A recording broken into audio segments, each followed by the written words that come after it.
दोस्तों, स्वागत है आप सभी का मेरे यूट्यूब चैनल पर। आज हम देखेंगे नौजिया या vomiting.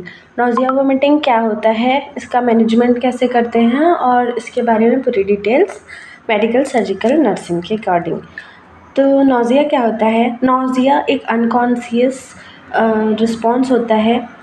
Nausea is an unconsciousness of stomach that often comes before vomiting. Nausea एक अनकॉन्शियस रिस्पॉन्स होता है जो कि स्टमक के द्वारा होता है और जो वोमिटिंग के पहले फील होता है। ठीक है, मतलब जो फीलिंग होती है कि हमें वोमिटिंग करनी चाहिए, तो वो फीलिंग को ही नौजिया बोलते हैं। और वोमिटिंग क्या है? वोमिटिंग एक फोर्सिबल, वॉलेंट्री और involuntary emptying throwing up of stomach contents through the mouth. और नौजिया हो गया वोमिटिंग करने की फीलिंग, और वोमिटिंग क्या हो गया कि फोर्सिबल स्टमक का जो भी कंटेंट है उसे बाहर निकालना, वॉलेंट्री या इनवॉलेंट्री। ठीक है, कॉजेज़ क्या होंगे वॉलेंट्री या नौजिया या वोमिटिंग के causes? Nausea and vomiting are not disease. ये क्या कोई डिसीज़ नहीं है, बट ये सिम्टम्स है।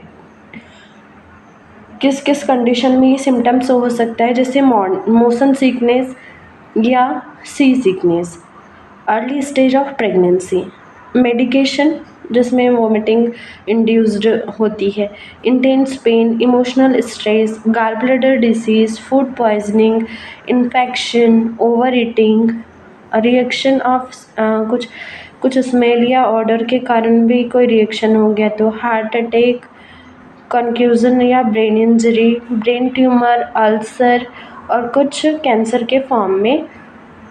फिर है बुलिमिया, जो कि एक साइकोलॉजिकल इलनेस है, ईटिंग डिसऑर्डर होता है बुलिमिया, तो उसमें भी वोमिटिंग के सिम्टम होते हैं। ठीक है, गैस्ट्रोपोरेसिस और स्लो स्टमक एम्प्टी, इसे ये क्या होती है? A condition that can be seen in people with diabetes, ये डायबिटीज़ वालों में होती है। इंजेक्शन ऑफ टॉक्सिन और एक्सरसाइज अमाउंट ऑफ एल्कोहल। ठीक है, नेक्स्ट पैथोफिजियोलॉजी।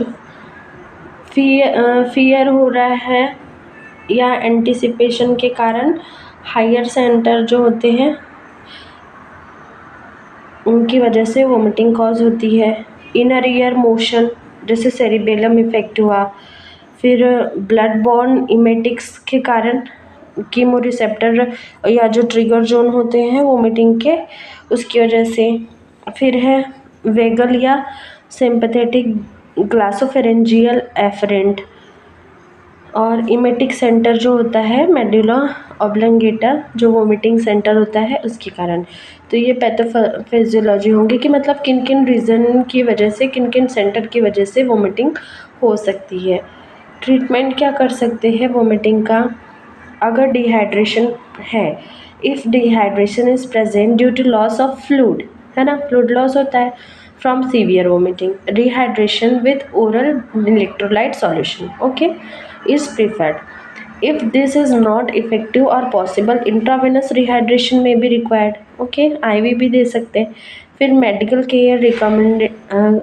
केयर कब करेंगे? जब a person can not keep any liquid down, has symptom more than 2 days, is weak, has fever, has stomach pain, vomit more 2 times in a day, or does not urinate for more than 8 hours, ऐसे इनको medical care दे सकते हैं। ठीक है, dehydrate करना है और antiemetic देना है और फिर मेडिकेशन करना है। मेडिकेशन क्या कर सकते हैं? देखो, a choice of antiemetic medication may be based on the situation during which the person experience nausea.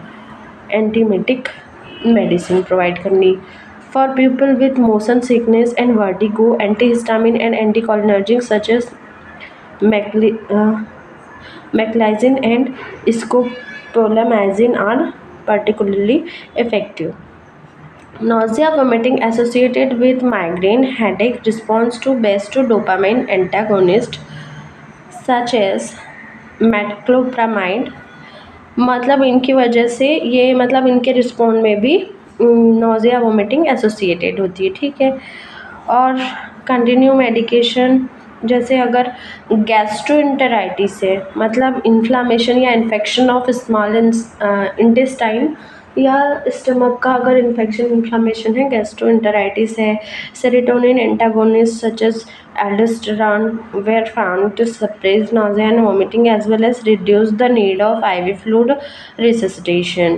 The combination of pyridoxine and doxycycline is a first line treatment for pregnancy related nausea vomiting. Okay, फिर है diamine हाइड्रेनेट is an inexpensive and effective over the counter medication for preventing post-operative nausea and vomiting. Other factors to consider when the choosing an antiemetic medication include the person preference, side effect profile and cost.